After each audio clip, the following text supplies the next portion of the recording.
Police વિભાગમાં જવા ઈચ્છતા યુવાઓ માટે સારા સમાચાર મળી રહ્યા છે। ચૂંટણી પહેલા ગુજરાતમાં ધડાધડ નિર્ણયો લેવામાં આવી રહ્યા છે, જેમાં આજે રાજ્ય સરકાર એક મોટો નિર્ણય લીધો છે। આજે પોલીસ બેડામાં મોટી ભરતી જાહેરાત કરવામાં આવી છે।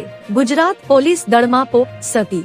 કેડરની બિન હથિયારી પોલીસ સબ ઇન્સ્પેક્ટર તથા લોકરક્ષક કેડરની બિન હથિયારી પોલીસ કોન્સ્ટેબલ, હથિયારી પોલીસ કોન્સ્ટેબલ, હથિયારી પોલીસ કોન્સ્ટેબલ SRPF અને જેલ સિપોઈ વર્ગ 3 સંવર્ગની કુલ 12,472 ખાલી જગ્યાઓ પર સીધી ભરતી કરવામાં આવશે। આ ભરતી માટે પોલીસ ભરતી બોર્ડ દ્વારા ફક્ત ઓનલાઈન અરજીઓ મંગાવવામાં આવશે। તો મિત્રો, હાલ માટે આટલું। મળીશું નવી અપડેટ સાથે જ। જો તમને અમારા વિડીયો પસંદ આવતા હોય તો વિડીયોને લાઈક કરી દેજો અને ભારત સમય ન્યૂઝ ચેનલને સબસ્ક્રાઇબ કરી બાજુમાં આવેલા બેલ આઇકોનને દબાવી દો, જેથી તમને આવા સમાચારની અપડેટ મળતી રહે।